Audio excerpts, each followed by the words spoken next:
ఓం నమో వెంకటేశాయ. జై గోమాత.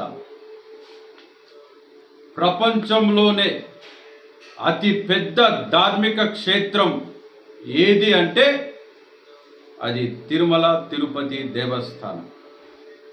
అలాంటి ధార్మిక క్షేత్రానికి నిత్యం ఏదో విధంగా అప్రతిష్ట పాలు చేసే విధంగా వార్తలు రావడం, శ్రీవారికి నిత్యం అరిష్టం జరగడం, శ్రీవారి భక్తుల్లో, గోబంధువుల్లో, హిందూ బంధువులు అందరూ కూడా చాలా బాధపడుతున్నారన్నటువంటి విషయాన్ని మరొకసారి తెలియజేస్తున్నా.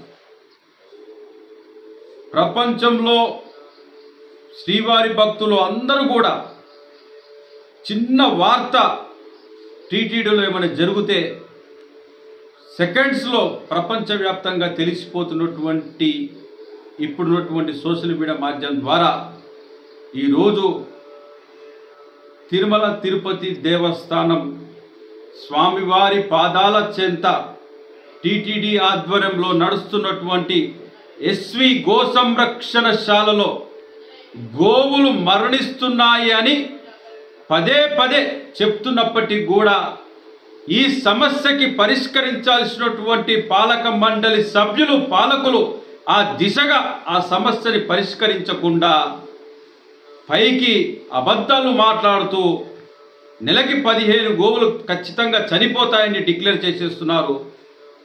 శ్రీవారికి ఇష్టమైనటువంటి గోమాతలని రక్షించాల్సినటువంటి బాధ్యతలో మీరు ఉండి గోవుల్ని రక్షించకుండా గోవిందుని సన్నిధిలో జరుగుతున్నటువంటి గోవుల మరణాల పట్ల శ్రీవారి భక్తుల తరఫున, మా గోబంధువుల తరఫున తిరుమలకి నిత్యం వస్తున్నటువంటి న్యాయమూర్తులు ఈ సబ్జెక్ట్ని సుమోటగా తీసుకొని న్యాయ విచారణ జరిపించి ఇన్ని గోవులు ఎందుకు చనిపోతున్నాయి, చిన్న చిన్న లేగదూడలు ఎందుకు చనిపోతున్నాయి, దీనికి గల కారణాలు కూడా తెలియాల్సిన అవసరం ఉన్నాయి. ఏదైనా అడిగితే ముసలి ఆవులని చెప్తున్నారు. తిరుమల తిరుపతి దేవస్థానానికి దాతలు ఇస్తున్నటువంటి గోవులు అన్నీ కూడా 4 సంవత్సరాలు, 3 సంవత్సరాలు, 5 సంవత్సరాలు లోపే ఉన్నాయి తప్ప ఏది కూడా 14 సంవత్సరాలు దాటినటువంటి గోవు ఒక్కటి కూడా టీటీడీ ఎస్వి గో సంరక్షణశాలలో లేదు. ఇప్పుడు వెటర్నరీ డాక్టర్స్ని మన ఆంధ్రప్రదేశ్లో ఉన్నటువంటి ప్రభుత్వానికి అనుకూలంగా ఇస్తారు అనుకుంటే పక్క రాష్ట్రంలో నుండి ఉన్నటువంటి వెటర్నరీ డాక్టర్స్ పిలిపించి ఎంక్వైరీ చేయించండి. ఎస్వి గో సంరక్షణశాలలో చనిపోయిన గోవులు ముసలివా లేగదుడయా అని తేలుస్తారు. లేని పక్షంలో ఉన్నత న్యాయస్థానం న్యాయమూర్తులు నిత్యం వెంకటేశ్వర స్వామి దర్శించుకుంటూ వెళ్ళిపోతారు, మీ మొక్కులు తీర్చుకుంటారు. కానీ వెంకటేశ్వర స్వామికి ఇష్టమైనటువంటి గోవు చనిపోతుంటే ఒక్క న్యాయమూర్తి కూడా ఈ కేసుని సుమోటోగా తీసుకొని ప్రశ్నిస్తలేడనేటువంటి బాధ మాలో ఉంది.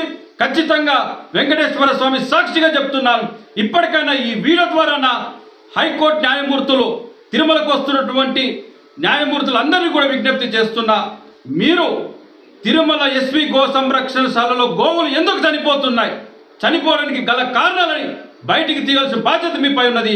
రాజకీయ నాయకులు ప్రతి సవాలు తీసుకోవడం వల్ల సమస్యకి పరిష్కారం కాదు. వెంకటేశ్వర స్వామి భక్తునిగా కోరుకుంటున్నా, ఖచ్చితంగా ఈ సమస్యకి పులిస్తపడాలి. చేత కాకపోతే మాలాంటి గోరక్షకులకి, గోబంధులకి తిరుమల తిరుపతి దేవస్థానం ఎస్వి గో సంరక్షణశాలను మాకు అప్పచెప్పండి. ఒక్క గోవుని కూడా చనిపోకుండా మా కంటికి రెప్పలా కాపాడుకుంటాం అని ఈ సందర్భంగా నేను తెలియజేస్తున్నా. జై గోమాత.